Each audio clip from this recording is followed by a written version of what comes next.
அந்த மாப்ளா கலவரம் நடந்த பிறகு, மாப்ளா கிலாபத் மூவ்மெண்ட்டுக்கு பிறகு, மாப்ளா கலவரத்துக்கு பிறகு அடியோடு இந்த பழக்கம், ஏன்னா அதுக்கப்புறம் முஸ்லீம்கள் நடத்த விடலை. மலப்புரம் மாவட்டம் முழுக்க முழுக்க முஸ்லிமுடைய ஆதிக்கம் ரொம்ப அதிகமாக போயாச்சு. பல ஆயிரக்கணக்கான ஆண்டுகள் இந்த கோயிலுடைய வரலாறு எடுத்து பார்க்கும்போது 6000 ஆண்டு பழமையான கோயில் சொல்றாங்க. அதனால நம்ம என்ன தெரியுதுன்னா, இந்த சட்டமோ வழக்குகளோ கோர்ட்டோ தீர்ப்புகளோ சர்ச்சுக்கு அதை ஒன்றும் பண்ணாது. இப்ப கூட வேலூரை பத்தி ஒரு நியூஸ் படிச்சேன் இல்லைங்களா, பரபரப்பா வந்து கொண்டிருக்கிறது. எல்லா மற்ற கல்லூரிகளுக்கெல்லாம் என்ன மாதிரி அரசாங்க கோட்டா என்ன இருக்கணுங்கிறதுக்கெல்லாம் ஒரு உத்தரவு இருக்கும். வேலூர் சிஎம்சிக்கு அதெல்லாம் பொருந்தாங்க, மதிக்க மாட்டான். இங்க உள்ள முஸ்லீம்கள் தெரிஞ்சுக்கணும், தெளிவா புரிஞ்சுக்கணும். எல்லாம் அந்த சேவ் காசம்னு கை தட்டுறாங்கல்ல, இப்ப என்ன பண்ற?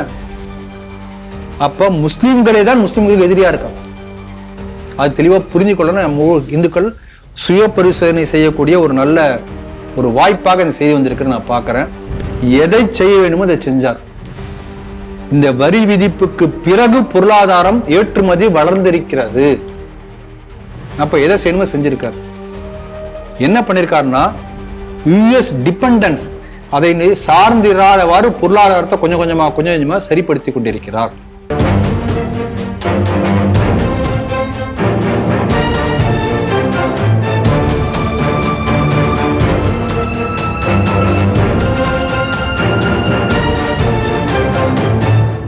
ஸ்ரீ டிவி நேயர்களுக்கு வணக்கம். இன்றைய செய்திகள் சிந்தனைகள் நிகழ்ச்சிக்கு உங்களை வரவேற்கிறோம். முதலில் இன்றைய முக்கிய செய்திகளை பார்ப்போம். உரை வாசிக்காமல் வெளியேறிய RN ரவி, லோக்பவன் வெளியிட்ட அதிர்ச்சிகரமான காரணங்கள். கேரளா கும்பமேளா ரத யாத்திரைக்கு அனுமதி மறுத்த தமிழக அரசு. CSI நிர்வாகத்தில் நடக்கும் ஊழலை அம்பலப்படுத்திய சமூக ஆர்வலர் தேவசகாயம். பலூச்சில் 40 மசூதிகளை தரமட்டமாக்கிய பாகிஸ்தான். ட்ரம்பின் பலவீனத்தை தெரிந்து செக் வைக்கும் மோடி, அயன் பிரம்மர் தகவல். இன்றைய செய்திகள் குறித்து தனது கருத்துக்களை நம்மிடையே பகிர்ந்து கொள்ள நமது அரங்கத்திற்கு திரு ராம வெங்கடாதிரி அவர்கள் வந்திருக்கிறார். ஸ்ரீ டிவி நேயர்கள் சார்பாக அவரை வரவேற்கிறேன். வணக்கம். வணக்கம் ராஜேஷ். முதல் செய்தியாக இன்னைக்கு பரபரப்பாக கூடிய தமிழக சட்டசபை. எப்பொழுதுமே சட்டசபை தொடங்கும் முன்பு ஆளுநர் உரையோடு தொடங்குவாங்க. ஆளுநர் உரை கடந்த 2-3 வருடங்களாக எப்படி இருக்குது அப்படின்னு பார்த்துட்டு இருக்கோம். ஆளுநர் சில விஷயங்கள்லாம் குறிப்பிட்டு சொல்கிறாரு. அதை கண்டிப்பாக நாங்கள் செய்வது இல்லைங்கிறதுல உறுதியாக திராவிட மாடலாக இருக்கிறது. அதனால் அவர் ஆரம்பிக்கும் பொழுது தேசிய கீதத்தோடு ஆரம்பிக்கணும் அப்படின்னு சொல்கிறாரு. அப்படி நாங்கள் செய்ய மாட்டோம், தமிழ் தாய் தான், இறுதியாகத்தான் தேசிய கீதம் அப்படின்னு, அதுதான் எங்களுடைய புரோட்டோக்கால்னு இவங்க சொல்கிறாங்க. அதுக்கு பிறகு எப்பொழுதும் இல்லை, இந்த முறை என்னென்னா அவர் இது பண்ண உடனே மைக்கை ஆஃப் பண்ணியிருக்காங்க. ஸோ உடனே அவர் சபாநாயகர் பேசும் இருந்துட்டு உடனே கிளம்பிடுறாரு. கிளம்பிட்டு கவர்னர் மாளிகைக்கு போன பிறகு லோக்பவன், அப்பொழுது ராஜ்பவன் இப்பொழுது லோக்பவன், அங்கிலிருந்து ஒரு அறிக்கை கொடுக்குறாங்க. ஒரு 13 முக்கியமான காரணங்கள் ஏன் அந்த ஆளுநர் தமிழக அரசு தயாரித்து கொடுத்த உரையை படிக்கலை, அதில் என்ன அவருக்கு சிக்கல் இருந்தது அப்படிங்கிறத அவங்க கோடிட்டு காட்டியிருக்காங்க. நீங்களும் அந்த 13 காரணங்களை பார்த்துருப்பீங்க. எப்படி பார்க்குறீங்க? இதே ஸ்டாலின் அவர்கள் இதுக்கு முன்பு என்ன பேசியிருக்காருன்னா, எழுதி கொடுத்த உரையை அப்படியே படிப்பதற்கு கவர்னர் தேவையா பேசியிருக்காரா இல்லையா? எதிர்கட்சியா இருக்கும் பொழுது. ஆமா, இப்ப எழுதி கொடுத்தவரையை படிக்க மாட்டார், அதில் சரியானதான் படிப்பாரு, இல்லாட்டி படிக்க மாட்டேன் என்று சொல்கிறார். அப்ப நீங்க இந்த ஸ்டாலின் அவர்கள் என்ன சொன்னாரோ அதைதான் கவர்னர் செஞ்சிருக்கார். அதனால சொன்னதை செய்திருக்கிறார். அப்படிதான் நான் பார்க்கிறேன். அதே போல பேசுவதற்காக உள்ள மைக்கை ஆஃப் செய்வது ஒரு அநாகரிகம், சபை நாகரிகம் என்ற ஒரு பேசிக் கட்டசி என்று சொல்வார்கள். உங்களை அங்க பேச கூப்பிட்டு உங்களை பேச விடாம தடுத்தா என்ன அர்த்தம்? அப்ப அடிப்படை நாகரிகத்தை கூட தமிழக சட்டசபை மீறி இருக்கிறது. ரொம்ப வருத்தமா இருக்கும். அதே மாதிரி லைவும் கட் பண்ணியிருக்காங்க. அதனால அவர் எப்படி வெளியில போனாரு அப்படிங்கிறத கூட நம்மளால காட்சி பார்க்க முடியாது. அதான் இதெல்லாம் ஒரு டிரான்ஸ்பரன்சி, வெளிப்படைத்தன்மை அற்ற நிர்வாகம் நடந்து கொண்டிருக்கின்றதை நம்ம தெளிவாக புரிந்து கொள்ள முடிகிறது. இது ஒண்ணு. இன்னொன்று, கவர்னர் பேசுவதற்கு முன்பு தேசிய கீதம் பாடப்பட வேண்டும் என்பது ஒரு மரபு. அவர் கேட்கிறார், தமிழ்த்தாய் வாழ்த்து எப்போ வந்தது? நம்ம நாடு சுதந்திரம் அடைந்த உடனேயே சட்டசபைகளை ஏற்படுத்தப்பட்டன. தமிழ்நாடுங்கிற பேரே கூட பின்னால்தான் வருது. மெட்ராஸ் பிரசிடென்சி தான் இதுக்கு முன்னாடி இருந்தது இல்லையா? மொழிவாரி மாகாணங்கள் பிரிக்கப்பட்ட பிறகுதான் தமிழ்நாடு வருகிறது, அதன் பிறகுதான் தமிழ்தாய் வாழ்த்தே வருகிறது. ஆனால் தேசிகம் அதற்கு முன்பாகவே இருந்தது. நீங்க எப்படி அதை புறக்கணிக்க முடியும்? ஆகவே இப்படி சொல்லக்கூடிய ஒரு சட்டசபை இன்று செயல்பட வேண்டுமா, இது ஏன் கலைக்கப்படக்கூடாது என்ற அடிப்படை கேள்வி எனக்கே வருது, நான் நினைக்கிறேன். இன்னொன்னு பாருங்க, இப்ப கவர்னர் உரை என்பது என்னன்னா என்ன, அது மரபு என்ன, இந்த அரசு என்னென்ன செய்ய போகிறது என்பதை படிக்கக்கூடிய கவர்னர் அரசு சார்பா படிக்கிறார், அதன் பிறகு விவாதம் நடத்தும். இதுதான் மரபு. இந்த அரசு என்ன செய்ய போகிறதோ அது உண்மையா இருந்தா தானே படிக்க முடியும், பொய் எப்படி படிக்க முடியும்? அச்சிட்டு கொடுப்பது எல்லாம் பேச முடியாது. அப்ப கவர்னர் சொன்னார் என்று அவங்க பழைய போடலாமே. ஆகவே பொய் சொல்லக்கூடாது பாப்பா என்று பாப்பாவுக்கே சொல்லியிருக்கார் பாரதியார். இவங்க பாரதியார் பாட்டெல்லாம் படிச்சிருப்பாங்கன்னு நினைக்கிறேன். அதனால பாப்பாவே பொய் சொல்லக்கூடாதுன்னா கவர்னரோ முதலமைச்சரோ, முதலமைச்சர் சார்பாக கவர்னரோ பொய் சொல்லலாமா? அதுவும் ஒரு அந்த நாட்டை ஆளக்கூடிய சட்ட சபையில சொல்லலாமா? ஆகவே பொய் சொல்ல மாட்டேன் என்று சொல்லி புறக்கணித்திருக்கிறார். ஆகவே இவர் சொன்னதுனாலதான் அந்த மக்கள் மன்றம், மக்கள் மாளிகை, அதிலிருந்து வந்த அந்த கருத்துக்கள் நமக்கு தெரிய வந்திருக்கிறது. குறிப்பா ஹைலைட்டடா சில விஷயம் சொன்னா, ஒண்ணு வெளிநாட்டில இருந்து கிட்டத்தட்ட 12 லட்சம் கோடி FDI ஃபாரின் டைரக்ட் இன்வெஸ்ட்மெண்ட் தமிழ்நாட்டுக்கு வந்திருப்பதாக அதுல ஒரு சொல்லப்பட்டிருப்பது பொய் என்று சொல்லி மறுத்திருக்கிறார். ஏன்னா எல்லாம் ஆன் பேப்பர். இப்ப நீங்க எனக்கு ஒரு 2 கோடி ரூபாய் தருகிறீர்கள் என்று நான் பேப்பர்ல எழுதிட்டா தந்த மாதிரி ஆகாது. அதற்கான முயற்சி நடந்திருக்கணும், அதுக்கான அடுத்த ஸ்டெப் நடந்திருக்கணும். இதில் நடக்காம வெறும் ஆன் பேப்பர் மட்டுமே அது காண்பிக்கப்பட்டிருக்கிறது. அதனால அதுல ஒரு குறிப்பிட்ட ஒரு பிராக்ஷன் தான் அந்த 12 லட்சம் கோடியில வரப்போகிறது. அதனால அந்த பொய்யை நான் படிக்க மாட்டேன், தெளிவா சொல்லியிருக்கார். இதே ஸ்டாலின் வருவதற்கு முன்பு எடப்பாடி ஆட்சியில அகில இந்திய அளவுல 4வது இடத்துல வெளிநாட்டு முதலீடுகளை ஈர்ப்பதில், FDI ஈர்ப்பதில் 4th ரேங்க் தமிழ்நாடு இருந்தது. இப்ப 6th ரேங்க் போயிருக்கு, 6th ரேங்க் கீழே போயிட்டு இருக்கு. அதை தக்க வைக்கிறதுக்கே பெரும் பாடாக 12 லட்சம் கோடி என்று சொன்னது 6th ரேங்க்ல, அதுவே பொய்னு ஒரு சொல்றாரு. அதுக்கு தடுமாறி கொண்டு கீழே ஸ்லிப் ஆகி போய் கொண்டே இருக்கிறது. அப்ப உண்மையில எத்தனாவது பொசிஷன் தெரியாது. ஆகவே பொருளாதார ரீதியாக தமிழ்நாடு தோற்று கொண்டிருக்கின்றது என்ற உண்மையை இந்த அரசு மறைத்திருக்கிறது. இதை பத்தி ஏன் பேசல? அப்புறம் ஏன் பொய் சொல்லணும்? ஏன் மக்களை ஏமாற்றணும்? நீ எழுதி தரக்கூடிய பொய்யை நான் படிக்கணுமா? 2வது, கவர்னர் மிக மிக கவலைப்பட்டு சில கருத்துக்கள் சொல்லிக்க, ரொம்ப நம்ம யோசிக்க வேண்டிய விஷயங்கள். அந்த கவர்னர் மாளிகையில இந்த கருத்து வராவிட்டா நமக்கு தெரிஞ்சு கூட இருக்காது.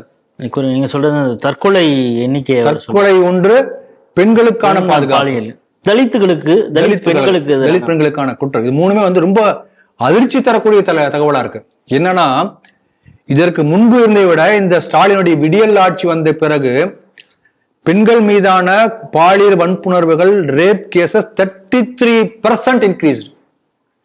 ஆட்சியிலும் அதிகாரத்திலும் பெண்களுக்கு 33% கொடுக்கணுங்கிறது இவங்க எல்லா அரசியல் கட்சிகளும் சொல்றாங்க. ஆனா தமிழகத்துல பெண்களுக்கு எதிரான கொடுமை 33% கூடி இருக்கிறது. எந்த அளவுக்கு அவமானமா இருக்கு பாருங்க. அதுல இன்னும் கொடுமை என்னன்னா, POCSO rapes they have increased 55% in Tamil Nadu. அதுல பல கேசுகள் இவங்க கேஸ் பதிவு பண்ணல, பதிவு பண்ணதே இவ்வளவு இருக்கு. ஆமா, பதிவு பண்ணியிருந்தாங்க, இன்னும் பல மடங்கா இருக்கு, 100% கூட வந்திருக்கும். அந்த அளவுக்கு பெண்களுக்கு பாதுகாப்பு அற்ற ஒரு மாநிலம். யார் அந்த சார்ன்னு ஆரம்பித்து எல்லாமே அந்த சார் தான். அந்த சார் இன்னொரு அமைச்சர் கூட இருப்பார், ஆனா அந்த சார் யாருன்னு தெரியாது. அப்படி பாதுகாப்பற்ற மாநிலமாக தமிழகம் மாறி இருக்கின்றது என்கிற வேதனையான கருத்தை சொல்லியிருக்கிறார். ஒவ்வொரு தமிழக மக்களும் யோசிக்கணும், யோசிக்க வைத்திருக்கிறார். அதே போல பாருங்க, ஒரு காலத்துல மகாராஷ்டிரால விவசாயிகள் தற்கொலை பண்ண போது நாடு முழுக்க எல்லா மீடியாக்களும் பெரிய சத்தம் போட்டு வெளிச்சம் போட்டு காட்டுறாங்க. இந்த அளவுக்கு தற்கொலை ஆயிட்டு இருக்கு. ஏதோ ஒரு ஊர்ல ஒருத்தர் இறந்து போன உடனே தற்கொலை, உடனே பெரிய நியூஸ். அதுல இருந்ததும் உண்மை. இப்பொழுது விவசாயிகளுக்கு சென்ட்ரல் கவர்மெண்ட் பல சலுகைகளை கொடுத்திருக்குது, உரத்த மானியமாக கொடுத்திருக்கு. அந்த மானியம் அவங்களுக்கு நேரடியாக சென்றடைவதற்கு பல முயற்சிகள்லாம் எடுத்திருக்கு. அதனால பல இடங்கள்ல குறைந்திருக்கிறது. குறிப்பாக அந்த யூரியாவுக்கு ஒரு கலர் கொடுத்த உடனேயே எல்லாமே, ஆமா, கலர் பச்சை கலர் வந்த உடனே எல்லாம் மாறிடுச்சு. அந்த பித்தலாட்டம் நடக்கல, யூரியாவை வைத்து பெரிய ஒரு அரசியல் சூதாட்டம் நடைபெற்றது காங்கிரஸ் நிர்வாகிகள் மூலமாக. அதெல்லாம் தடுக்கப்பட்டு யூரியா உண்மையிலே ஏழைகளுக்கு, ஏழை விவசாயிகளுக்கு போய் சேர்ந்த இந்த தற்கொலைகள் மாறியது. எப்படிதான் மாற்றம் வந்தது? தமிழ்நாட்டுல பாருங்க, இந்த அளவுக்கு தற்கொலை நடந்து கொண்டிருக்கிறது. ஒவ்வொரு வருஷத்துக்கும் 20,000 பேர் தற்கொலை செய்து கொண்டிருக்கிறார்கள் என்று சொன்னால், ஒருத்தன் ஏன் தற்கொலை பண்றான்? வாழ வழி இல்லாம தற்கொலை பண்றான். அப்ப அப்படிப்பட்ட மோசமான சூழ்நிலைக்கு தமிழகம் தள்ளப்பட்டு கொண்டிருக்கிறது. இன்னைக்கு என்ன சொல்றாருன்னா, புள்ளிவிவரப்படி டாப் ஸ்டேட் வந்து தமிழ்நாடு, டாப்பர், தற்கொலை தலைநகர் அப்படிங்கிறாரு. டாப்பர் இந்தியாவினுடைய தற்கொலை தலைநகர் எதுன்னு கேட்டா தமிழ்நாடு என்று சொல்லக்கூடிய அளவுக்கு மோசமா இருக்கு. அதுலயும் குறிப்பா ஒரு குடும்பத்துல உள்ள ஒரு ஆண் ஏதோ ஒருத்தர் வந்து இந்த மாதிரி குடும்பத்தை நடத்த முடியாமலும் பல காரணங்களுக்கு தற்கொலை பண்றாரு. அது கூட ஒரு பக்கம் இருக்கு. வளரக்கூடிய இளைஞர்கள், வருங்கால பாரதம் என்று சொல்றோம், அடுத்த தலைமுறை, அப்படிப்பட்டவர்கள் போதை பழக்கத்துக்கு ஆளாகி மன உளைச்சல் காரணமாக தற்கொலை பண்ணக்கூடிய ஒரு வருஷத்துக்கு 2,000 பேர். ரெண்டு வகையாக பிரிக்கிறார். எக்ஸ்க்ளூசிவ் போதையினால 2,000 தற்கொலை நடந்திருக்கு. தற்கொலை வந்து 20,000 நடந்திருக்கு. அந்த 2,000 நீங்க பாத்தீங்கன்னா ஒரு நாளைக்கு 33 பேர் பக்கம் வருது. நம்ம இப்ப பேசிக்கொண்டிருக்கிற இந்த சமயத்துல, இந்த நாள்ல போதை பழக்கத்தின் காரணமாக 33 சிறுவர்கள் தமிழ்நாட்டிலே செத்துக் கொண்டிருக்கிறார்கள், தற்கொலை செய்து கொண்டிருக்கிறார்கள் என்ற அதிர்ச்சிகரமான தகவலை சொல்லியிருக்கார். மனசு வேதனையா போச்சு எனக்கு. எங்க போயிட்டு இருக்கு தமிழ்நாடு? அப்ப இதெல்லாம் மறைச்சிட்டு இவங்க வந்து ஏதோ சும்மா ஏமாத்திட்டு இருக்காங்களே, ஏமாத்தி வேலை சொல்றாங்க, பொய் சொல்றாங்களே. கல்வியில் சிறந்த தமிழ்நாடுன்னு இவங்க ஒரு விளம்பர ஷூட் எல்லாம் நடத்துறாங்க. ஆமா, அதை பத்தி ஒரு மிகப்பெரிய அளவு எவ்வளவு யூனிவர்சிட்டி, அதுல எவ்வளவு பணியிடங்கள், 50% மேல பணியிடங்கள் நிரப்பப்படவே இல்லை. அப்புறம் என்ன கல்வி சிறந்த தமிழ்நாடுன்னு ஒரு பேனர் எழுதி டிஜிட்டல் போர்டு வச்சா போதுமா? ஆகவே வெற்று கோஷங்களால் வெறும் வெற்று பேச்சு மட்டும் தான் இருக்கு. வேடிக்கை மனிதர் சொல்றாங்களே, வெற்று பேச்சு பேசக்கூடிய வேடிக்கை மனிதன் பாரதியார் படம். அப்படிப்பட்ட வேடிக்கை மனிதராக தான், இந்த வேடிக்கை மனிதரை போலதான் இந்த அரசாங்கமே செயல்பட்டு கொண்டிருக்கிறது. இத்தனை காரணங்கள் சொன்னா நமக்கு குறிப்பிட்ட ஒரு காரணத்தை சொல்லியிருக்கார். நம்ம இங்க ஸ்ட்ரீட் டிவில அடிக்கடி சொல்றது, அப்போ பொழுது பேசுறது, பல கோயில்களிலே வந்து அறங்காவலர் இல்லை. ஆமாமா, வழிபாட்டையே வந்து முடக்கக்கூடிய வேலைகள் நடந்து கொண்டு இருக்கிறதுங்கிறதையும் நாம் தொடர்ந்து சொல்லிக் கொண்டே இருக்கிறோம். இந்த அறநிலையத்துறையுடைய வேலை என்பதுன்னா, கோயில்ல வரக்கூடிய வரவு செலவு நிர்வாகத்தை கணக்கு பார்க்கக்கூடிய வேலை மட்டும்தான் அறநிலையத்துறை. அப்ப கோயில் நிர்வாகம் யார் பண்றது? அந்த ஒவ்வொரு கோயிலுக்கும் ஒரு அறங்காவலர் குழு இருக்கும். அந்த அறங்காவலர் குழு தான் கோயில் நிர்வாகத்தை பண்ணணும். கோயிலுக்கு இந்த சமயத்துல என்ன திருவிழா, அதுக்கு என்ன பண்ணணும், எல்லாம் அவங்க தான் பண்ணணும். பாரம்பரியமா என்ன இருக்கோ அதை பண்ணணும். அறங்காவலர் இல்லாட்டி என்ன பண்ணலாம்? அப்பயும் வந்து அறங்காவலர் இல்லை என்று சொல்லிக்கொண்டு இவங்க HRMC பண்ணக்கூடாது. ஒரு அறங்காவலர் ஒருத்தர் வரும் வரை ஒரு தகுதியான ஒரு நபரை இவங்களே அனௌன்ஸ் பண்ணி தக்கார்னு போட்டு பண்ணணும். அது வந்து பொலிட்டிக்கலி மோட்டிவேட்டட் ஒருத்தர் போட்டு வரதா தக்கார் இவரே அனௌன்ஸ் பண்ணி அவரை வந்து சொல்ல எப்படி செய்யும் சொல்லுவாங்க. தக்கார் போடணுங்கிறதுக்காக தான் அறங்காவலர் கமிட்டி போடாமே இருக்காங்க. உண்மையிலே அறங்காவலர் கமிட்டி வந்து போடக்கூடிய நிலையில இருக்கக்கூடிய பல கோயில்களை கூட போடாமல் தக்கார் போட்டு பண்றாங்க. இன்னும் பல கோயில்கள், ஆயிரக்கணக்கான கோயில்கள்ல தக்காரே கிடைக்கல. ஈவோவே எல்லாமே தக்கார் இல்லாவிட்டால் ஈவோவே முழு அதிகாரம். அப்ப கணக்கு பார்க்க வேண்டிய ஒரு ஆள் வந்து உட்கார்ந்து நிர்வாகத்தை எப்படி பண்ண முடியும்? அவருக்கு இந்த அதிகாரம் யார் கொடுத்தது? கொடுக்கல. யாருமே கொடுக்காம அதிகாரத்தை கையில் எடுத்துக்கொண்டு கோயிலை கொள்ளையடித்துக் கொண்டிருக்கிறார்கள் இந்த அறநிலையத்துறை என்ற பெயர்ல என்று தொடர்ந்து நாம சொல்லிக் கொண்டிருக்கிறோம். அதையும் அழகா சொல்லியிருக்காரு. உள்ளாட்சி அதிகாரிகள் தான் வந்து அதை ரன் பண்ணிட்டு இருக்காங்க. ஆமா, பிரதமருக்கு அடுத்தது, முதல்வருக்கு அடுத்தது சைன் பண்ணக்கூடிய அத்தாரிட்டி வந்து உள்ளாட்சி நிர்வாகம். உள்ளாட்சி நிர்வாகத்துல ஒரு தீர்மானம் போட்டாங்கன்னா அந்த கிராமத்தினுடைய எல்லைக்குட்பட்ட பகுதியில வேற ஒரு ஃபேக்டரியோ இல்ல வேற ஏதோ அமைப்போ எதுவுமே பண்ண முடியாது. அந்த அளவுக்கு ஒரு பவர்ஃபுல் பாடி வந்து லோக்கல் பாடி. ஆனா முறைப்படி தேர்தல் நடத்தாமல் ஒரு ஜனநாயக ரீதியான உரிமையை தட்டி பறிக்கக்கூடிய அரசாக இந்த அரசாங்கம் இருக்கிறது. இத்தனை அலங்கலம் பண்ணிட்டு இன்னைக்கு பாருங்க, இந்தியாவில இந்த தொழில் முனைவோர்கள் அவங்கதான் நாட்டினுடைய பலமே. இன்றைக்கு பொருளாதாரத்திலிருந்து இந்தியா சிறந்திருக்கிறதுக்கு காரணமே இந்த MSME, middle scale and small scale. கிட்டத்தட்ட தமிழ்நாட்டில் 40 லட்சம் பேர் மேல இருக்காங்க. இன்றைக்கு அவனா என்ன யோசனை பண்றான்? நம்ம வந்து வேற ஊருக்கு போயிடலாமா, இங்க இருந்து ஒன்னும் குழப்ப தள்ள முடியலையே என்று யோசிக்கக்கூடிய நிலைக்கு மாறிக்கொண்டிருக்கிறார்கள். இதெல்லாம் அவல நிலைகள். இது எதையுமே சரிப்படுத்த முயற்சி பண்ணாம வெற்று அறிக்கைகளையும் பொய்களையும் மட்டும் வந்து நிரப்பிக்கொண்டு மக்களை ஏமாற்றிக்கொண்டு அடுத்த தேர்தலை சந்திக்க தயாரா இருக்கிறது. கையில என்னன்னா 200 ரூபாய் ஊபிஸ், 2000 ரூபாய் ஓட்டு காசு போதும். ஜால்ரா போடக்கூடிய ஒரு பணத்தை வாரி இதைத்தால் ஜால்ரா போடக்கூடிய மீடியாக்கள் இதை வைத்து அடுத்த தேர்தலில் நம்ம எதிர்கொண்டு நம்ம உதயநிதியை அடுத்த முதலமைச்சர் ஆக்கிடலாம் என்று கணக்கு போட்டு கொண்டிருக்கிறார்கள்.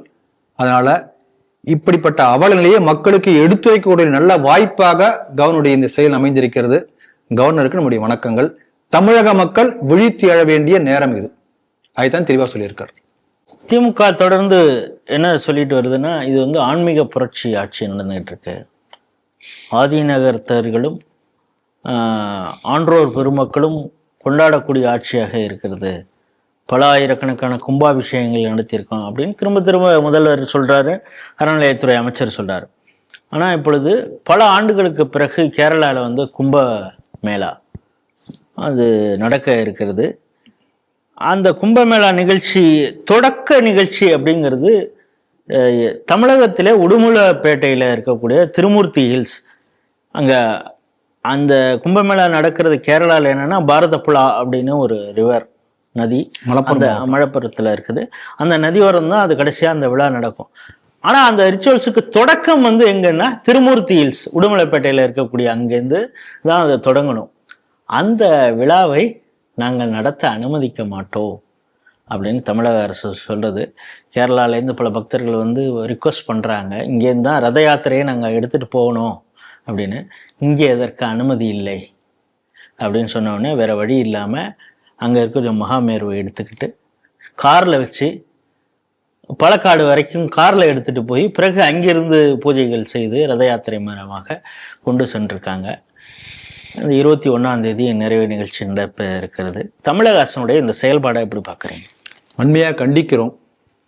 தொடர்ந்து தமிழ்நாட்டில் இந்துக்கள் தங்களுடைய திருவிழாக்களை தங்களுடைய ஆன்மீக மரபுகளை தொடர்ச்சியாக செயல்படுத்த முடியாமல் தடுத்து கொண்டிருக்கின்றது திராவிட மாடல் ஆட்சி. தொடர்ந்து பார்க்கிறோம். திராவிட மாடல் ஆட்சி என்பது பின்னணியிலிருந்து கிறிஸ்துவர்களும் முஸ்லீம் இயக்கக்கூடிய ஆட்சி என்று நம்ம தெளிவாக புரிந்து கொள்ள முடிகிறது. இந்த பரதப்புழா நதியுடைய கும்பமேளா என்பது 12 ஆண்டுகளுக்கு ஒருமுறை நடக்கக்கூடிய ஒரு புண்ணிய நிகழ்வு. இந்த கும்பமேளாங்கிறது என்னன்னா குருவுடைய பயணம். ஆகாயத்துல இதெல்லாம் ஒரு அஸ்ட்ரானமி. நேயர்கள் தெரிஞ்சுக்கிறதா சுருக்கமா சொல்ல முயற்சி பண்றேன். அந்த ஆகாயத்தில் 360 டிகிரி இருக்கு இல்லையா, 360 டிகிரிஸை வந்து 30 டிகிரியா பிரிக்கிறாங்க. அந்த 30 டிகிரிங்கிறது ஒரு ரீஜன். அந்த ஒவ்வொரு ரீஜனுக்கும் ஒரு பேர் வச்சிருக்காங்க. அந்த பகுதியில் இருக்கக்கூடிய நட்சத்திரத்தினுடைய அமைப்பை வைத்து ஒரு பேர் வைக்கிறாங்க. மகர ராசி, கும்ப ராசி, இப்படி ஒரு ராசிக்கு பேர் வைக்கிறாங்க. சூரியன் என்ன பண்றாங்கன்னா அந்த 12 ராசிகளையும் ஒவ்வொரு மாசம் ஒவ்வொரு ராசியில இருக்கார். மகர ராசிக்கு சூரியன் வந்தாருன்னா அப்ப வந்து தை மாசம் பிறக்குதுன்னு அர்த்தம். அடுத்து நகர்ந்துருவார் கொஞ்சம். நீங்க பாத்தீங்கன்னா சூரியனுடைய இதே வந்து கரெக்டா ஈஸ்ட் டு வெஸ்ட் இருக்காது, கொஞ்சம் தள்ளி தள்ளி இருக்கும். அப்ப அந்த ரீஜனை தான் வந்து ஆகாயத்துல வந்து செயற்கையா நம்ம ஒரு பேர், ஒரு வெர்ச்சுவலா ஒரு ஏரியாவை பிரிச்சு ராசின்னு பேர் வைக்கிறாங்க. இப்ப சூரியன் வந்து வருஷத்துக்கு ஒரு முறை வரக்கூடியத குரு வியாழன் ஜூபிட்டர் என்ன பண்ணுவாருன்னா 12 வருஷத்துக்கு ஒரு தடவை வருவார். ஒரு ராசிக்கு குரு பெயர்ச்சி, அதான் ஜோசியத்தை சொல்லுவாங்க, 12 வருஷத்துக்கு ஒரு முறை குரு பெயர்ந்து திருப்பி அந்த ராசிக்கு வருவார். அப்போ ஒவ்வொரு நாட்டுடைய புண்ணிய நதிகள் ஒவ்வொன்றுமே ஒரு குறிப்பிட்ட ராசியின் அம்சமாக பார்க்கப்படுகின்றன. இப்ப தாமிரபரணி ஒரு குறிப்பிட்ட ராசியின் அம்சம். அதே போல கங்கை, யமுனை, கோதாவரி எல்லாமே. அப்ப கும்பமேளா என்பது என்ன? ஹரித்வார் நடக்கூடிய கும்பமேளா, பிரயாக்ராஜ் நடத்தக்கூடிய கும்பமேளா. அதே போல ஒவ்வொரு கும்பமேளாவும் அந்த குறிப்பிட்ட நட்சத்திரத்தை வந்து அந்த நதியுடைய ராசி பொருந்தக்கூடிய சமயத்துல குருனுடைய பார்வை இங்கே விழக்கூடிய காரணத்தினால் அந்த கும்பமேளா சமயத்துல அந்த சமயத்துல போய் தை மாசத்துல போய் அங்க போய் ஸ்நானம் பண்ணோம்னா அந்த புண்ணியம் நமக்கு கிடைக்கும். இப்படிப்பட்ட ஒரு பெரிய ஒரு அஸ்ட்ரானாமிக்கல் பிளஸ் எல்லாமே கலந்து உள்ளது, டிவைன் ஸ்பிரிச்சுவலா கலந்த ஒரு நிகழ்வு.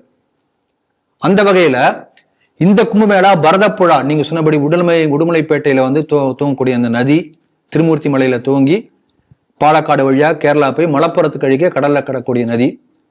அங்க திரு நவ யோகி என்று அந்த பழைய காலத்து பேர்.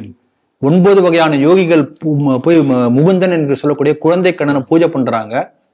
அந்த திருநவ யோகி என்பது திருநாவாய என்று பெயர் மாறி இருக்கு, திருநாவாய முகுந்தன்.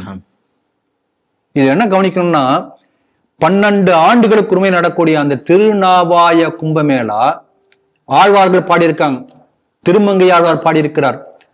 வைஷ்ணவ திருத்தலங்கள் 108 தெய்வ திருத்தலங்கள் உண்டு. அந்த 108 திருத்தலங்கள் 6வது திருத்தலம், ஆழ்வார்கள் பாடப்பட்ட புண்ணியத்தலம். அதே போல சேரமான் பெருமான் நீங்க கேள்விப்பட்டிருப்பீங்க. அந்த சேரமான் பெருமான் என்கின்ற அரசனை 12 ஆண்டுகளுக்கு ஒரு முறை தேர்ந்தெடுக்கக்கூடிய டெமோக்ராட்டிக் ப்ராசஸ் இந்த கும்பமேளா நடக்கும். இதெல்லாம் எப்ப விடுபட்டு போச்சுன்னா, இத்தனை நடந்தது எல்லாமே திப்பு சுல்தான் காலத்துல ஒரு பெரிய ஆக்கிரமணம் நடந்து நிறுத்த முயற்சி நடக்குது. அதை மீறி மக்கள் வந்து ஒரு பெரிய முயற்சி பண்ணி அதை முறியடிச்சிடுறாங்க. அப்பயும் தொடர்ந்து நடத்துறாங்க. காந்தி தலைமையில பெரிய நடந்து மாப்பிளா கலவரம் நடந்தது இல்லையா? அந்த மாப்பிளா கலவரம் நடந்த பிறகு, மாப்பிளா கிலாபத் மூவ்மெண்ட்டுக்கு பிறகு, மாப்பிளா கலவரத்துக்கு பிறகு அடியோடு இந்த பழக்கம், ஏன்னா அதுக்கப்புறம் முஸ்லீம்கள் நடத்த விடல. மலப்புரம் மாவட்டம் முழுக்க முழுக்க முஸ்லிமுடைய ஆதிக்கம் ரொம்ப அதிகமா போயாச்சு. பல ஆயிரக்கணக்கான ஆண்டுகள் இந்த கோயிலுடைய வரலாறு எடுத்து பார்க்கும்போது 6000 ஆண்டு பழமையான கோயில் சொல்றாங்க. அப்ப பல ஆயிரம் நம்ம வச்சுக்குவோம், 6000 கொண்டு விட்டுலாம். பல ஆயிரக்கணக்கான ஆண்டுகளாக 12 ஆண்டுகளுக்கு முன்னாடி நடைபெற்ற கும்பமேளா மாப்பிளா கலவரத்துக்கு பிறகு நின்று போய்விட்டது. ஸோ அப்ராக்சிமேட்லி ஒரு 150 ஆண்டுகளுக்கு பிறகு இப்பதான் ஆரம்பிக்கிறது. திப்பு சுல்தான் காலத்தில் நின்றுக்கு திருப்பி நடந்திருக்கு அந்த மாதிரி சொல்றாங்க. தொடர்ந்து நடத்தக்கூடிய அந்த பழக்கம் வந்து கிட்டத்தட்ட 271 ஆண்டுகள் சொல்லியிருக்காங்க. அதன் பிறகு இப்ப திருப்பி ஆரம்பிக்க போறாங்க. இப்ப இந்த ஆண்டு எல்லா இந்த கும்பமேளா நடத்தணும் என்று சொல்லி இதே போல எல்லா உள்ள ஹிந்துக்கள்லாம் சேர்ந்து நம்ம இத்தனை ஆண்டு விட்டு போனதை திருப்பி செய்யணும். உடனே என்ன பண்ணுவாங்க, என்ன சொல்லுவாங்க, கேட்பாங்க இல்லையா, 200 வருஷமா ஒரு வேலையை பண்ணல, இப்ப திருப்பி பண்ணுமா? அதே கேள்வி கேட்டாங்க. ஆனா நாள் தீபத்தினுள்ளதான் ஏத்துனீங்களா? இதே கேள்வி அங்கே கேட்டாங்க.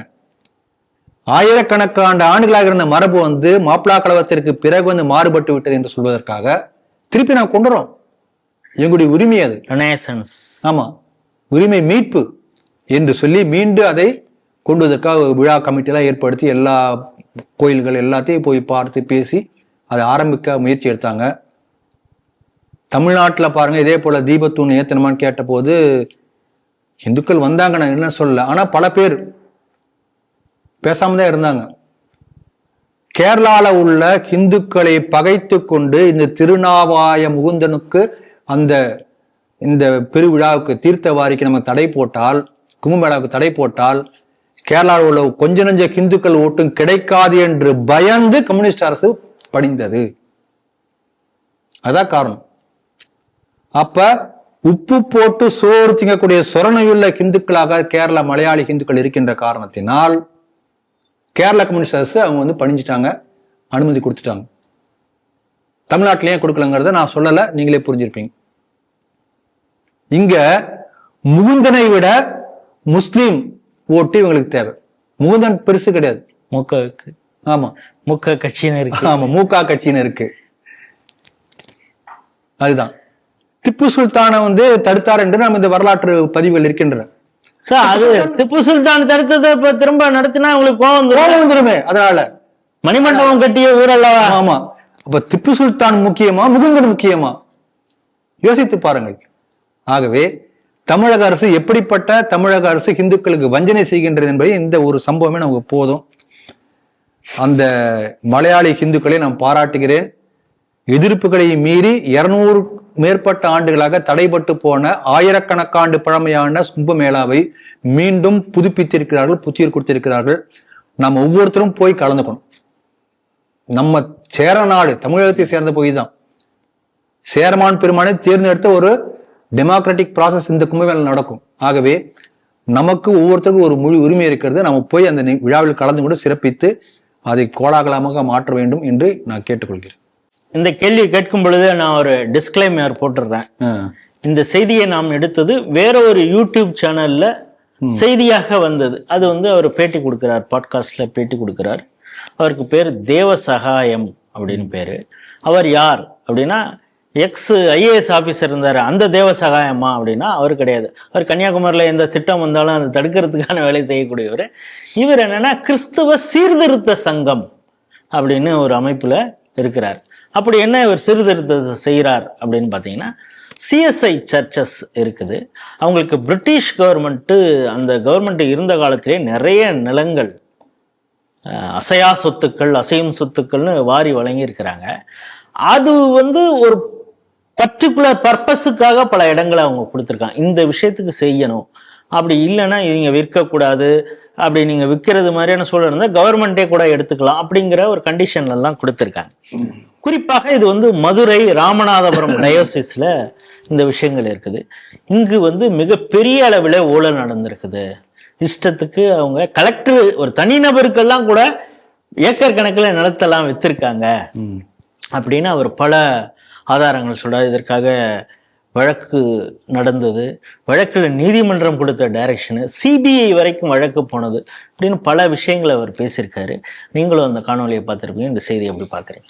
அந்த காணொலியை நான் பார்த்தேன். அதுக்கு முன்னாடி நான் ஒரு விஷயத்தை குறிப்பிட விரும்புகிறேன். சிஎஸ்ஐ சர்ச்சுக்காக வெள்ளக்காரன் பிரிட்டிஷ் ஆட்சி இருந்த போது ஏராளமான நிலங்களை வந்து கவர்மெண்ட் லேண்ட், பப்ளிக் லேண்ட், அதெல்லாம் வந்து சிஎஸ்ஐ நிர்வாகத்துக்காக பிரிட்டிஷ் கவர்மெண்ட் கொடுக்குது. இந்த சமயத்தில் ஒரு கருத்தை நான் பதிவு பண்ணணும்னு நினைக்கிறேன், அதுக்காக சொல்ல வரேன்.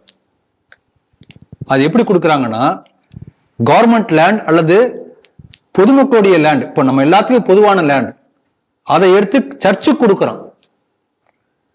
அப்படிதான் கொடுத்தாங்க. பிரிட்டிஷ் கவர்மெண்ட்டுக்கு சொந்தமானது கிடையாது, நமக்கு சொந்தமானது தான். இப்போ அது எல்லாமே வந்து it belongs to us only. அப்ப பிரிட்டிஷ்காரன் ஆட்சி இருந்த காலத்தினால அவன் எடுத்து சர்ச்சுக்கு கொடுக்குறான். அப்படி கொடுத்த நிலங்கள் தான் எல்லாமே. இப்போ நீங்கள் சொல்றதை பார்த்தா இப்போ நம்ம இந்து சுடுகாடே வந்து சிமெட்ரிக்கு கொடுக்கறதும் கபர்தஸ்தானுக்கு கொடுக்கறது மாதிரி சொல்றீங்க நீங்க. அதே போலதான். அதனால அதுக்கு நம்முடைய இடத்த அங்க வச்சிருக்காங்க, இருக்கட்டும். எதுக்கு சொல்ல வரேன்னா, ஸ்ரீரங்கம் கோயில்ல சில கல்வெட்டுகள் இருக்கின்ற ஆவணப்படுத்தப்பட்ட செய்திகள் இருக்குன்னு அதுல என்ன சொல்லுதுன்னா, ஸ்ரீரங்கம் கோயில் நிர்வாகத்திற்காக கிருஷ்ணதேவராயர், யாரு ஆந்திரால இருந்த மன்னர், ஸ்ரீரங்கம் பகுதியில சுற்றியுள்ள கிராமங்களை பொற்காசுகளை கொடுத்து விலைக்கு வாங்கி கோயில் நிர்வாகத்துக்காக கொடுக்கிறாரு தானமா. இது ஹிந்து மன்னர்கள் செஞ்சது. பிரிட்டிஷ்கார் என்ன பண்றான், நிலையும் கொடுத்து வாங்கலாம், ஆட்சி அதிகாரத்தில் இருக்கின்ற காரணத்தினால் நம்ம நிலத்தை எடுத்து சிஎஸ்ஐ சர்ச்சு கொடுக்குறாங்க. நான் அப்படி புரிஞ்சுக்கவா? திராவிடம் வந்து இடத்தை ஆக்கிரமிக்கும், மிரட்டி ஆக்கிரமிக்கும், மரியாதை கொடுத்துட்டு போட. ஆமா. இப்ப என்ஹெச்ஏ நகாய் அப்படின்னு இருக்கு, அது விவசாயிகள்ட்ட இருந்து ரோடு எக்ஸ்பான்ஷன் பண்றப்ப இந்த நிலம்லாம் எங்களுக்கு வேணும், உரிய விலை கொடுத்து வாங்க, உரிய 3 மடங்கு 4 மடங்கு மார்க்கெட் பிரைஸை விட ஜாஸ்தி கொடுத்து கூட பல இடங்கள்ல வாங்கியிருக்கிறது எனக்கு தெரியும். அவங்க பைசா கொடுத்து வாங்குறாங்க. இது எப்படி திராவிட மாடல் எப்படி இயங்குமோ அது மாதிரி இது அப்படி சொல்ல வரீங்க. சரியா, அருமையான உதாரணம் சொன்னீங்க. இப்ப உங்க செய்திக்குள்ளார போலாம். அந்த பிரிட்டிஷ் கவர்மெண்ட் வந்து ஒரே ஒரு நல்ல விஷயம் பண்ணிருக்காங்க. அந்த நல்ல விஷயமே கடைபிடிக்கப்படவில்லை என்பது வேற விஷயம். என்னன்னா, அந்த ஒரு 50 ஏக்கர் 30 ஏக்கர் 20 ஏக்கர் நிலம் கொடுக்கும்போது இந்த இடம் வந்து இந்த குறிப்பிட்ட என்டோமெண்ட் பர்பஸுக்காக ஒரு சேரிட்டி பர்பஸ்க்காக கொடுக்கப்படுகிறது. அதாவது ஏழை பெண்களுடைய கல்வி என்ற பெயர்ல தொண்டு பணிகள் நீங்க பண்ணி மதமாற்றம் பண்ணுவதற்காக கொடுக்கறேன். அது வந்து உள்ள வித்தின் பிராக்கெட், இந்த இடத்த வந்து கல்விக்காக இந்த இடத்த நான் கொடுக்கறேன். ஸ்கூல்ல சேர்க்கிறவங்க எல்லாம் நீங்க மதம் மாற்றம் அது நீங்க பண்ணிக்கோங்க, கல்விக்காக கொடுக்குறேன். அப்ப அந்த என்டோமெண்ட் பர்பஸ் தான் நீங்க செயல்படுத்தணும். நீங்க ஆரம்பத்துல சொன்னபடி அந்த பர்பஸை தாண்டி அந்த நிலத்தை வந்து விற்க முடியாது, யாரு வாங்க முடியாது, வேற எதுவுமே பண்ண முடியாது. அந்த பர்பஸ்க்காக மட்டும்தான் அதை செயல்படுத்தப்படணும். நீ வச்சு மதமாற்றம் பண்றது அடுத்த விஷயம், ஆனா அந்த பர்பஸ் அதுல சால்வ் ஆகணும். அப்படிதான் கொடுக்கப்படுகிறது. இப்ப என்னன்னா, இவர் வந்து முதல்ல ஒரு எக்ஸாம்பிள் சொல்றாரு, மொத்தம் அது 2-3 இடத்த பிரிச்சு சொல்றாரு. 48 ஏக்கர் வந்து நிலம், அதெல்லாம் சேர்ந்து ஏழை பெண்களுடைய முன்னேற்றத்திற்காக சிஎஸ்ஐ சர்ச்சுக்காக பிரிட்டிஷ் கவர்மெண்ட் கொடுக்குது. அது குறிப்பாக அவங்க வாய் பேச முடியாதவங்க, அந்த மாதிரி இல்லாதவங்க, ஆமா, காதால் கேட்க முடியாதவங்க, அப்படிப்பட்ட நிலத்தை போய் ஏமாத்தி அது வந்து போலியா ஆவணம் தயாரிச்சு மடைமாற்றம் செஞ்சு வித்து வணிக வளாகம் கட்டி கிட்டத்தட்ட 5000 கோடி ரூபாய்க்கு மதிப்புள்ள அந்த சொத்துக்கள் மடை மாறி போயிருக்கின்றன. அந்த பணம் முழுக்க யாருக்கு போயிருக்கு, அந்த பேஸ்டா இருக்கக்கூடிய அவங்க கைக்கு போயிருக்கிறது. ஒரு குழுவா இருந்து செயல்படுறாங்க. அந்த குழுல சில பேர் வந்து தமிழக அரசுடைய நிர்வாகத்திலும் இருக்காங்க. பொருளாதார அமைப்பு ஏதோ அவங்களுக்கு கொடுத்திருக்காங்களா, போஸ்ட் கொடுத்ததுக்கு என்ன கொடுத்தாங்கன்னு நமக்கு தெரியாது. இது தெரிய வருது. இதே போல மதுரையில பசுமலை என்கின்ற இடத்துல கல்வி பணிக்காக 36 ஏக்கர் சிஎஸ்ஐ சர்ச்சுக்காக வெள்ளக்காரன் கொடுத்தது. அதையும் வந்து இதே போல வணிக வளாகம் கட்டுவதற்காக, திருமண மண்டபம் கட்டுவதற்காக இப்படிலாம் பல பேர்ல போலி ஆவணங்கள் தயாரித்து விச்சாச்சு. அந்த லேண்டே இல்ல, பழைய ரெக்கார்ட்ல இருக்கு. இப்ப பார்த்தா வேற பேர்ல பட்டாவே ஆயாச்சு. இப்படி ஆச்சு யாருக்கு தெரியாது. திண்டுக்கல்ல பஸ் ஸ்டாண்டு பக்கத்துல 16 ஏக்கர் அந்த 16 ஏக்கர்ல 200 கடை இப்ப இருக்கு. அதுவும் ஸ்கூலுக்காக கொடுக்கப்பட்டது. இப்ப இதெல்லாம் வந்து இவர் முதல் ஃபர்ஸ்ட் இன்சிடென்ட் மட்டும் மூக்க கேட்டேன் நான். இது வந்து இந்த மாதிரி பண்ண எதிர்த்து இவர் நீதிமன்றத்துல வழக்கு போட்டு நீதிமன்ற தீர்ப்பு வந்தாச்சு. இது வந்து முறைகேடாக நடந்திருக்கு. இது வந்து அரசாங்கம் எடுத்துக்கொண்டு இது வந்து பொதுமக்களுக்கு திருப்பி அதை அந்த பயன்பாட்டு கொண்டு வரணும். உத்தரவு வந்து 1 வருஷம் கழிச்சு நீதிமன்ற உத்தரவு செயல்படுத்தப்படவில்லை. அப்ப கண்டெம்ட் ஆஃப் கோர்ட் திருப்பி ஒரு போறார். இவரே கோர்ட்ல கேஸ் போறார். திருப்பி நீதியரசர்கள் பார்த்து திருப்பி என்ன பண்றாங்க, திருப்பி உத்தரவு போடுறாங்க. போட்ட பிறகு ஒன்னும் நடக்கல. கவர்மெண்டோட ஒரு போர்டு மட்டும் வருது. இந்த இடம் வந்து அரசாங்கத்துடைய இது சும்மா ஒரு போர்டு நடுவாங்கல்ல, அந்த போர்டு மட்டும் நடப்பட்டதே தவிர பழையபடி எல்லாமே தொடர்கிறது. திருப்பி செகண்ட் முறை கண்டெம்ட் ஆஃப் கோர்ட் திருப்பி போடுறாரு. இப்ப நீங்க சொல்றத பார்த்தா இப்ப சமீபத்தில் நம்மளும் இங்க பேசியிருக்கோம். கோர்ட் வந்து சொல்லுது, சென்ட்ரல் கவர்மெண்ட் புதுசாக பிறப்பித்த வக்ஃப் போர்டு நியூ ஆக்ட் இருக்கு இல்லையா, அது மாதிரி இங்கு வக்ஃப் போர்டு இப்ப இது பண்ணாங்க, செலக்ட் பண்ணாங்க. அது போல செயல்படலை. அதனால வந்து இப்போதைக்கு இதை நாங்கள் ஏற்றுக்கொள்ள முடியாதுன்னு நீதிமன்றம் சொன்னது. ஆனா அதையும் மீறி நீதிமன்ற உத்தரவையும் மீறி அங்க செயல்பாடு நடந்து கொண்டு இருக்கிறது அப்படின்னு சொல்லி இப்ப கேஸும் போட்டிருக்காங்க. அதே போல இங்கே நீதிமன்றம் தீர்ப்பு கொடுத்தாலும் போர்டு மட்டும்தான் இருக்கு, பின்னால நாங்க எப்பொழுதும் செய்யக்கூடிய வேலை. அதாவது நீதிமன்றம் சொல்லி வச்சு போர்டு வச்சிட்டோம் பார். அப்போ உங்களையும் எங்களையும் போன்ற சாதாரண நமக்கு என்ன நினைப்பாங்க, போர்டு வச்சாச்சு அரசாங்கத்துக்கு போயாச்சுப்பா, இந்த மாதிரி முறைகேடு இல்லை. ஆனா எப்பயும் நடந்துட்டு இருக்கும். வேணுங்கிறவங்களுக்கு கட்டிங் ஏதாவது கொடுக்குறாங்களோ தெரியாது. பழையபடி அது அப்படியே இருக்கும். போர்டு மட்டும் தான் எக்ஸ்ட்ராவே தவிர மத்தால அப்படியே தான். இப்ப செகண்ட் முறை கண்டெம்ட் கோர்ட் போட்டு இப்ப திருப்பி வழக்கு நடந்து கொண்டிருக்கின்றது. இப்பதான் அந்த போட்காஸ்ட் சொல்லியிருக்காரு. இன்னும் மற்ற கேஸுக்கு இதே போல தொடர்ந்து நீதி சட்ட ரீதியான போராட்டங்கள் தொடர்ந்து கொண்டிருக்கிறார். அதனால நம்ம என்ன தெரியுதுன்னா, இந்த சட்டமோ வழக்குகளோ கோர்ட்டோ தீர்ப்புகளோ சர்ச்சுக்கு அதை ஒன்றும் பண்ணாது. இப்ப கூட வேலூரை பத்தி ஒரு நியூஸ் படிச்சேன் இல்லைங்களா, பரபரப்பா வந்து கொண்டிருக்கிறது.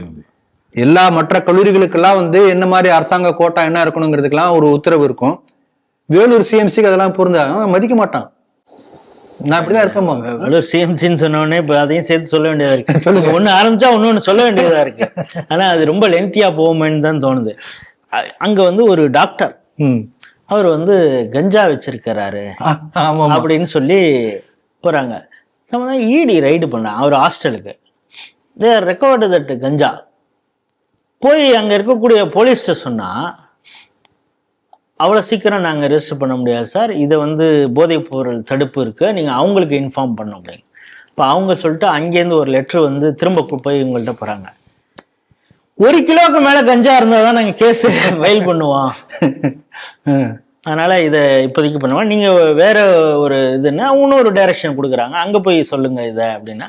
அவங்க சொல்லிட்டு நீங்கள் ஏற்கனவே பார்த்தீங்களா, அவரே பாருங்க. அதாவது இதுவும் ஒரு அரசாங்க அமைப்பு இடி. இது போய் ஒரு ஆள் கஞ்சா வச்சிருக்கிறார் அப்படிங்கிறத கேஸ் ஃபைல் பண்றதுக்கு இந்த போலீஸ் காவல்துறையினர் மாற்றி மாற்றி சொல்லதாக செய்திகள்லாம் நான் படித்தேன்.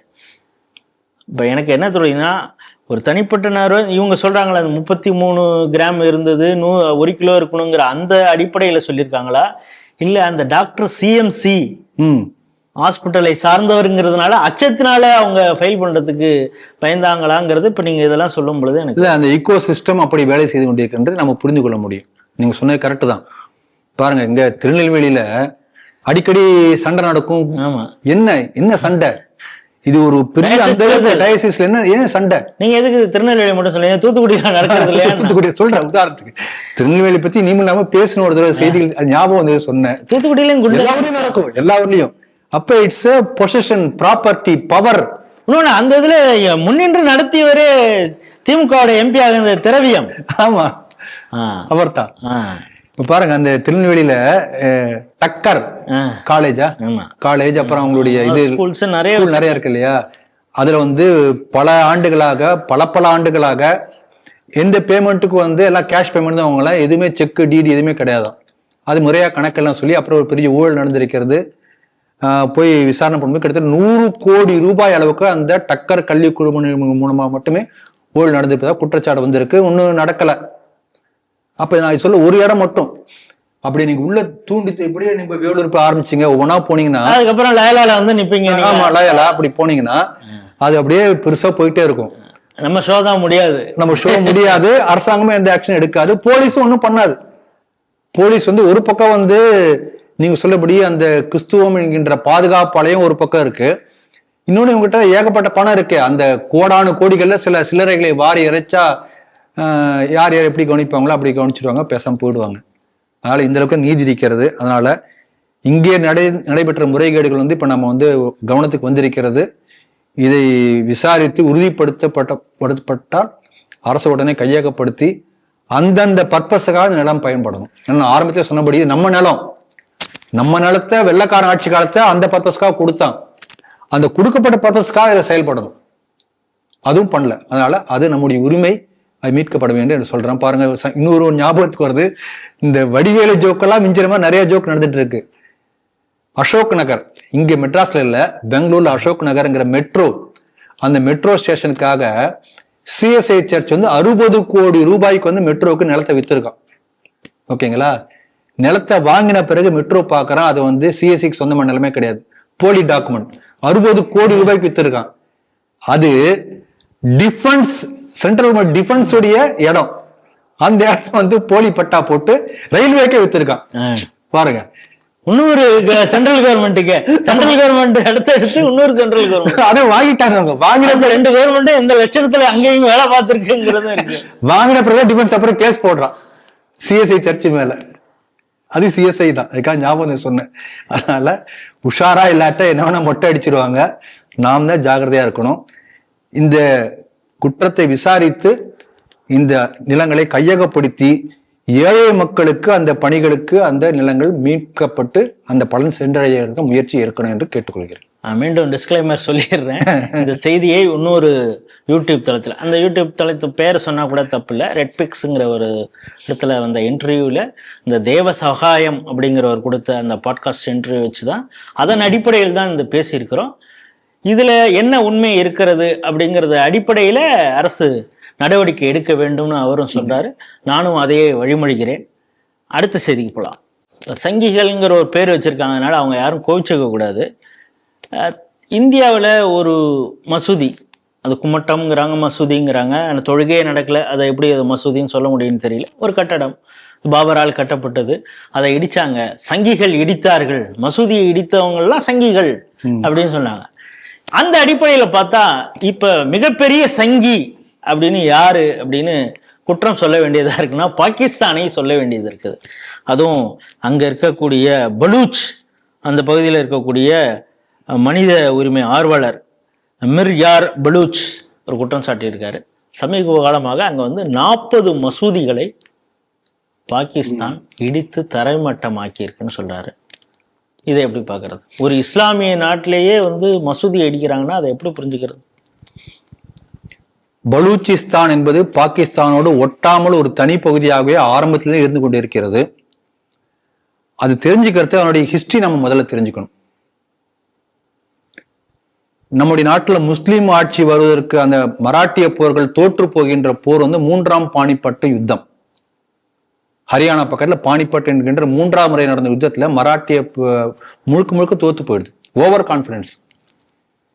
தோத்து போன போது அந்த போரிலே வந்து போர்க்களத்துக்கு வந்து அந்த பெண்கள் கிட்டத்தட்ட 10,000-15,000 மேற்பட்ட பெண்களை வந்து சிறைப்பிடித்து செக்ஸ் ஸ்லேவ்ஸாக ஆப்கானிஸ்தான் கொண்டு போய் விற்கிறாங்க.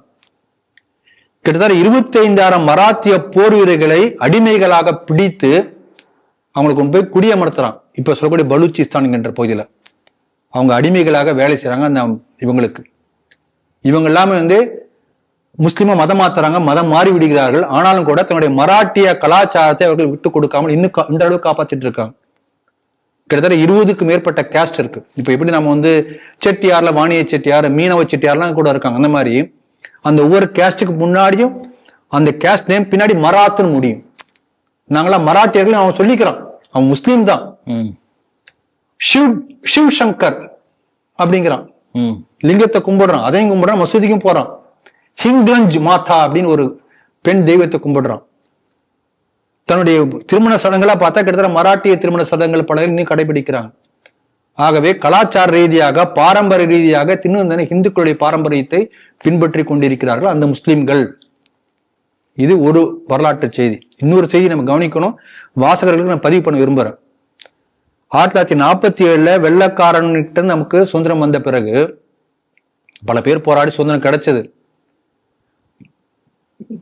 நம்ம இப்ப இருக்கக்கூடிய இந்தியா இருக்கிறது பாகிஸ்தான் என்று, கிழக்கு பாகிஸ்தான் மேற்கு பாகிஸ்தான் என்றா பிரிகிறது. அப்ப வெள்ளக்காரன் ஆட்சி பண்ண 4 பகுதிகளை வெள்ளக்காரன் விட்டு போகல. லண்டனுடைய நேரடி மேற்பார்வையிலே கண்ட்ரோல்லே நிர்வாகத்திலே வச்சிருக்கான் 4 பகுதிகள். அங்க 4 பேர் என்ன, பலூச்சிஸ்தான், நேபாள், ஸ்ரீலங்கா, பர்மா. 48 வரைக்கும் பிரிட்டிஷ் கண்ட்ரோல் இருக்கு. 48ல என்ன பண்றான், இப்ப நீங்க 4 பேர் நீங்க எப்படி முடிவு பண்ணி எங்க வேணா சேர்ந்துக்கலாம், நீங்க தனியா இருக்கலாம், இந்தியாவோட சேரலாம், பாகிஸ்தானோட சேரலாம் அப்படின்ட்டு விட்டு போயிடுறோம். பலூச்சிஸ்தான் மன்னர், பலூச்சிஸ்தான் மக்கள்லாம் இந்தியாவோட சேர விருப்பம் தெரிவித்தார்கள். நேரு மறுத்துவிட்டார். தெரிஞ்சுக்கணும், பாகிஸ்தான் அப்ப நான் இந்தியாவோட சேராட்டி எனக்கு தனி நாடாவே இருக்கும், அதான் அவங்களுடைய விருப்பமா இருந்தது. ஆனால் பாகிஸ்தான் படையெடுத்து பலூச்சிஸ்தானை ஆக்கிரமித்தது, அனெக்ஸ்டு, இதான் நடந்தது. அப்ப நேபாள மன்னர் கூட அதே போல இந்தியாவோட சேர ஒரு விருப்பம் தெரிவித்தா சொல்றாங்க, நேரு மறுத்திருக்கிறார். ஸ்ரீலங்கா பத்தி தகவல் தெரியல. அதே போல பர்மாலாம் அப்ப முயற்சி பண்ணா நம்ம சேர்ந்து நம்மோடு சேராமல் போனதற்கும் UN வரைக்கும் போய் அதற்கு எதிராக வாக்களித்தவர் நேரு. இதெல்லாம் பழைய காலத்து வரலாறு. அதனால பலூச்சிஸ்தான் மக்கள் எப்போதுமே பாகிஸ்தானோடு இணைந்து, அது வலுக்கட்டாயமாக பாகிஸ்தான் அதை ஆக்கிரமித்தது. ஒரு பெரிய கனிம வளம் இருக்கக்கூடிய ஒரு பகுதி, அப்படிப்பட்ட ஒரு ஃபெர்டைல் பூமி. அவங்களுக்கு பொறுத்த வரைக்கும் ஃபெர்டைல்னா இயற்கை கனிம வளம் நான் சொல்றேன். பூமி பாலைவனம் மாதிரி தான் இருக்கும் பார்க்கறதுக்கு. ஆனா அப்படிப்பட்ட மினரல்ஸ் நிறைய இருக்கக்கூடிய இடம். இப்ப என்ன பண்றாங்க, சைனா பாகிஸ்தான் ஆக்கிரமிப்பு காஷ்மீர் வழியாக அந்த இடத்து வரைக்கும் பெரிய ரோடு போட்டு அந்த இடத்துல உள்ள ரேர் மினரல்ஸ் முழுக்க எடுப்பதற்காக பெரிய திட்டம் போட்டு சைனீஸ் கிட்டத்தட்ட சைனாவுடைய காலனி போல ஆக போயிருது. அதை எதிர்க்கிறார்கள். அப்படிதான் இப்ப பெரிய எதிர்ப்பு வந்து கொண்டு இருக்கிறது. இப்ப என்ன பண்றாங்க, அவனும் முஸ்லீம் தான், அதாவது நீங்க மராத் என்று சொன்னாலும் சரி, அவன் முஸ்லீம் தான், குரான் தான் படிக்கிறான்.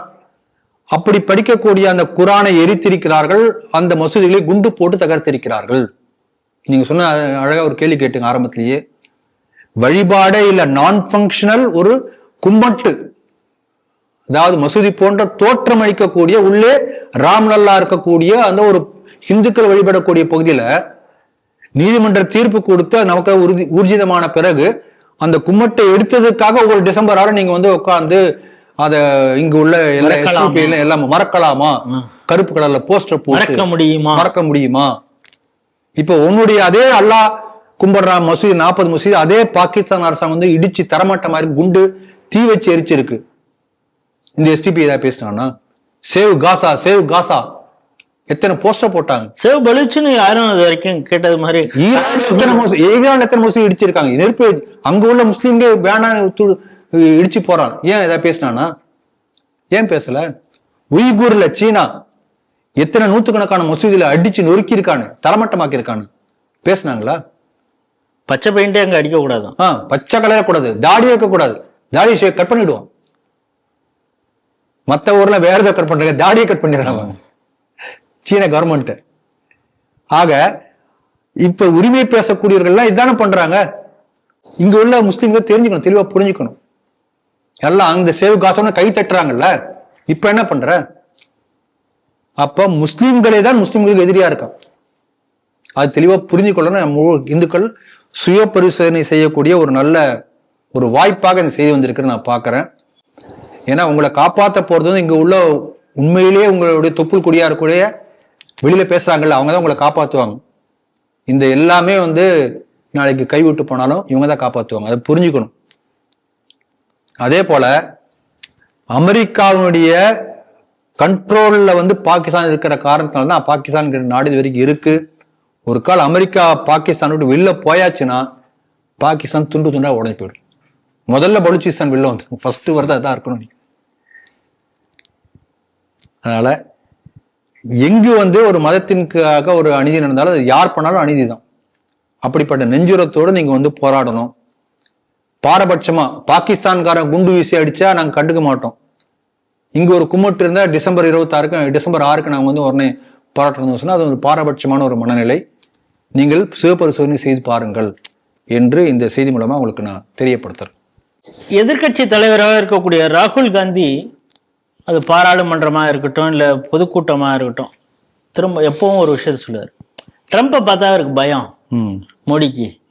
அவர் பாருங்க 36 முறை இது வரைக்கும் சொல்லிட்டாரு, இந்தியா பாகிஸ்தான் அந்த சண்டையை நிறுத்தினதே நான் தானே. ஒரு வார்த்தை ஏத்து பேசினாரா மோடி அப்படின்னு. இப்போ சமீபத்தில் ட்ரேடு செக்ரட்டரி சொன்னார், நாங்கள் சில டேர்ம்ஸ் சொன்னோம், அதை மோடி ஏற்றுக்கொள்ளவில்லை. அவர் ஆக்சுவலி ட்ரம்ப்புக்கு பேசியிருக்கணும், அவர் இப்போது வரை பேசாமல் விடாப்பிடியாக இருக்கிறார், அவருடைய நாட்டுடைய நலனை மட்டுமே அவர் யோசித்து கொண்டு இருக்கிறார் அப்படின்னு சொன்னார்.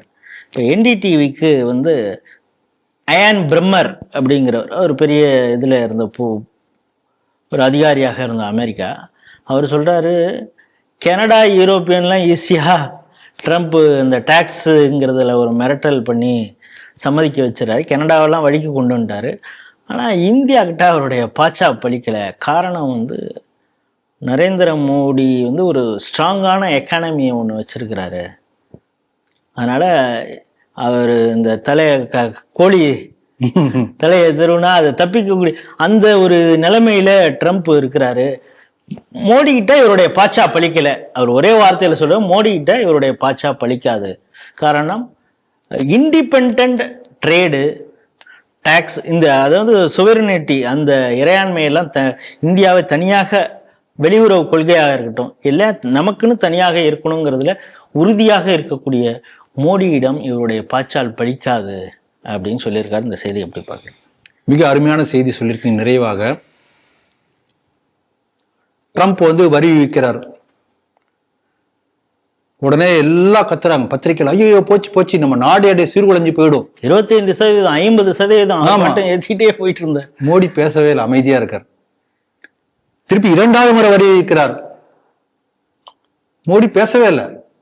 என்ன பேச, பயந்துட்டாரா அப்படின்னு ராகுல் கத்துன்னு கத்துற. நீங்க சொல்ற அவர் தான் கத்துவாரு. ட்ரம்ப் பத்தி போந்து பேசி இவர் பயந்துட்டாரு, பயந்தாங்குழி எல்லாம் ஒன்னும் பேசல. அதுக்கப்புறம் விசா, H1B விசா பல பேருக்கு போயிட போகுது, ஒன்னும் பேசல. சைலண்டா எதை செய்ய வேண்டுமோ அதை செஞ்சார். இந்த வரி விதிப்புக்கு பிறகு பொருளாதாரம் ஏற்றுமதி வளர்ந்திருக்கிறது. அப்ப எதை செய்யணுமோ செஞ்சிருக்காரு.